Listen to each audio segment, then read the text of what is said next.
introduce our guest speaker. Please welcome Honorable Ramon C. Barbasa.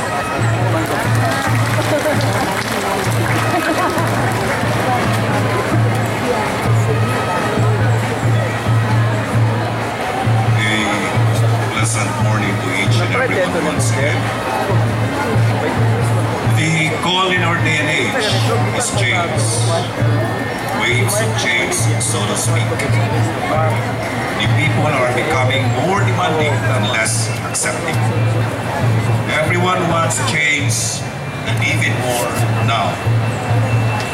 Perhaps carried away by some unwanted turn of events in the national front, sometimes we're inclined to blame the system, the people, or the situation, rather than looking at solutions and ourselves.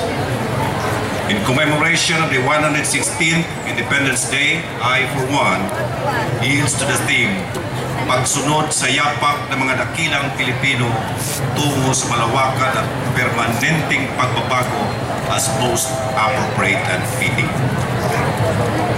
Our keynote speaker is no stranger to this much-needed waves of change.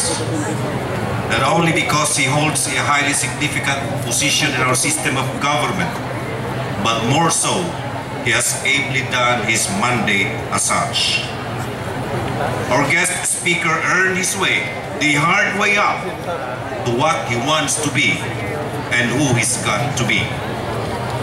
From his humble beginnings from the city of Dapitan, he has consistently been an academic achiever, a debater, and a multi-awarded journalist in his student days. He completed his elementary education from Dapitan City Experimental Elementary School and secondary level from the then Rizal Memorial National Vocational School. In pursuit of a better college education, he went to Cebu City and earned his bachelor's degree in political science from the University of the Visayas as a self-supporting student. He then turned his shots to his childhood dream of becoming a lawyer. He worked for a prominent law firm in Cebu City to sustain his personal and educational needs while taking his postgraduate degree. By sheer hard work and determination, he completed his bachelor's degree in law from the University of the Visayas. He was later admitted to the bar in the year 1997. The same year, I too was conferred as a lawyer. And call it a coincidence, we got exactly the same rating in the bar. But that's better left as a secret between the two of us. Then as a young lawyer, he has held several positions, both in private and public capacities. He served as an associate lawyer of the law firm where he had worked on as a student. In 1998, he joined public service as an associate public attorney of the Public Attorney's Office in Cebu City and later promoted as Public Attorney 3. Always pushing the right buttons, our guest speaker was appointed to the bench as presiding judge of the 10 caseload full MTCC in the city of Dapitan in 2004. The heavy caseload did not deter him from taking the job. Instead, he took it as an opportunity to deliver his best. To further sharpen his skills, our guest speaker attended relevant trainings and fellowship grants, the most recent of which are the seminar workshop on the Family Code and Muslim laws, the National Convention and Seminar of the Metropolitan Trial Court Judges Association of the Philippines, the Judicial Enhancement Program for Judges, Increasing Judicial Efficiency Seminar, and the Hagay Institute Leadership Training in Maui, Hawaii, USA. My friends, the records will be wrapped that for the past 5 years, our guest of honor has disposed of a total of 813 cases, or an average of 17 cases per month. Percentage-wise, such is equivalent to 95% case disposal. Currently, the MTCC of the City of Dapitan has only about 33 cases pending, 25 which are criminal and 8 are civil in nature. To the legal practitioners, our guest of honor is known for his intellectual acumen, demanding courtroom demeanor, and aggressive interpretations of the law. My friends, ladies and gentlemen, it is my distinct honor and privilege to welcome our keynote speaker, the presiding judge of the Municipal Trial Court in the city of Dapitan, the Honorable Jose Rene Dondoyano.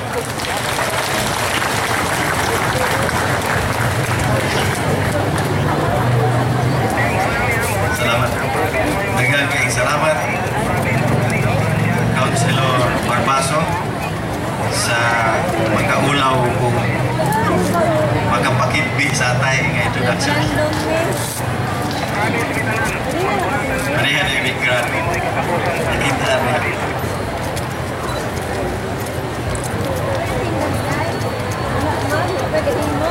Reverend Father Severo Permari, Acting Mayor Dr. Horacio Velasco, Acting Governor Board Member Ronilo Boyli, Executive Judge Rogelio Laquihon, Judge Cherry Ahias, Colonel Ascasis, Councilor Raul Barbaso, Councilor James Bertugis, Councilor Val Hong, Councilor Cyril Ruiz, Councilor Pagarinaw, Councilor Jasmine Pensoy, Councilor ang pinaka-legal Fiscal Gregorio, Board Member Muling Soliva, Board Member Venus Uy, Board Member Dante Magarino, Board Member and Councilor, Councilor Praxi Robia, Colonel Parcon, Chief Inspector Kasaw, ako nakita si Judge Chandler Ruiz tapon, Dr. Vergara is here. My fellow workers in the government, heads of our different national and local offices, guests, ladies and gentlemen, good morning. Una sa tanan dako ang akong pasalamat nga inyo akong ihatagan o kay gayunan nga mahimong guest speaker sa atong pagsilibrar karong adlaw sa ika-116 nga anibersaryo sa atong nasudnong kagawasan. When Mayor Belen Hoy called me and extended the invitation, I immediately said yes without thinking about it. Dako kayong dungog o talagsaon kayo nga maimbitar karon mahimong speaker sa usa ka lugar nga sama ka progresibo sa Dipolog City. Usa ka lugar din gidumala sa mga ligdom o tarong dunay mga katakos o abilidad nga mga lideres.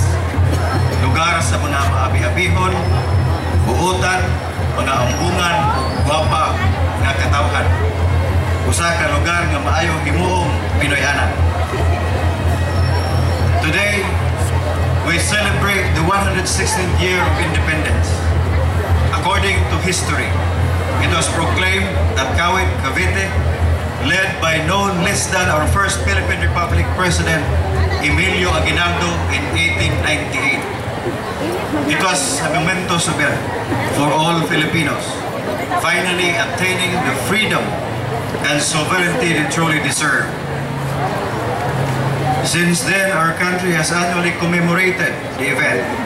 I am certain that when the Philippine independence was proclaimed, our leaders were of the foresight of a prosperous nation, a nation free from foreign debts, a nation with political and economic stability, a nation of contented citizens. They dream of a strong Philippine Republic. They planted the seeds of our independence, and for that we should be grateful to them. Today, we ask ourselves what is the true state of our existence as an independent nation. As we seriously ponder on the true state of our nation, we see a weak economy, a huge foreign debt, high unemployment rate, although they said presently that it's only 7%.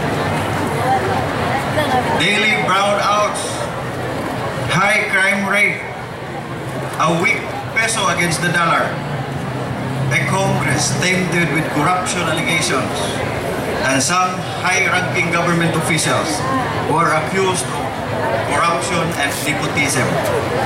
We have senators who are about to be issued warrants of arrest because of plunder and corruption. And so we ask ourselves and each other, do we have a contented citizenry? Have we attained a strong Philippine Republic? We acknowledge the effort of our President to remove from government service those who are corrupt and inefficient. We acknowledge the effort of the President to guide our nation to prosperity by way of the Daang Matuwid. Today we are being called to follow the footsteps of our great ancestors and heroes towards a wider and permanent change. Thus, this year's theme, pagsunod sa yapak ng mga dakilang Pilipino tungo sa malawakan at permanenteng pagbabago, is very timely. There is a need for us to re-examine and evaluate whether or not we have achieved the purpose of our independence. Have the seeds planted by early leaders bore fruits? Have we benefited from their efforts? Have we made into full use the benefits of being an independent nation? In 2006, I was the keynote speaker in the Independence Day celebration in Dapitan City. The theme was Pagkakaisa para sa matatag na Republika. It seems to me that every year we are always called upon to do something good and positive for the betterment of our country. It's a never-ending call. The President himself has a never-ending call for us to be with him in his quest for our country's prosperity by way of the Daang Matuwid. I am sure that if we follow this Daang Matuwid, we will also be following the footsteps of our great ancestors and heroes towards the attainment of that wider and permanent change for the betterment of the country. That is the true essence of independence. The President needs help and partners to achieve this purpose. And you in Dipolog City are lucky to have leaders who are chosen by the President to be with him in this quest. You are fortunate to have good leaders who have the trust and confidence of the President. Leaders who are project-oriented. Because of that, your city is progressing. There is no doubt about it, and no one should argue against it. Let us consider this. The government center of Region 9 was at Zamboanga City for a long time. Zamboanga City is a highly urbanized city compared to Dipolog. Then the regional government center was transferred to Pagadian City. But the chairperson of the Regional Development Council does not come from Zamboanga City, nor from Zamboanga del Sur. She comes from Dipolog City. She is your mayor, Mayor Evelyn Con. In addition, and just recently, the chairperson of the Regional Peace and Order Council was named in the person of our Governor Roberto Y. Uy. And also, you have Congressman Lucinto Dudoy Laban-Laban, who has been appointed as member of the powerful Commission on Appointments in Congress and who has been bringing projects to your district. You also have your supportive and competent Vice Governor, Governor Rene Aguiles, Vice Mayor Horacio Velasco, and the members of the Provincial Board as well as the City Council members. They are the kind of leaders that our President is happy to work with. Leaders who are willing and able to follow the daang matuwid towards progress. Leaders who are willing and able to follow the footsteps of our ancestors and are catalysts for change. Leaders who can bring projects to this place we choose to live in. We should be happy because our province is now in the verge of that much needed change for the better. You should be celebrating because you in Dipolog City has continued to reap the fruits of your leaders' good governance. In ending, allow me to call upon all of you to support any and all activities of this government which are beneficial to all, but to fight and resist anything and everything prejudicial to our interest because they are evil. Finally, let me say congratulations to all of you. Mabuhay tayong lahat and God bless us all. Thank you very much and again, good morning. Daghang salamat, Honorable Dondoyano, sa imong makapaaktik nga mensahe. This time, we would like to request our Vice Mayor, Honorable Velasco, together with Honorable Moyni,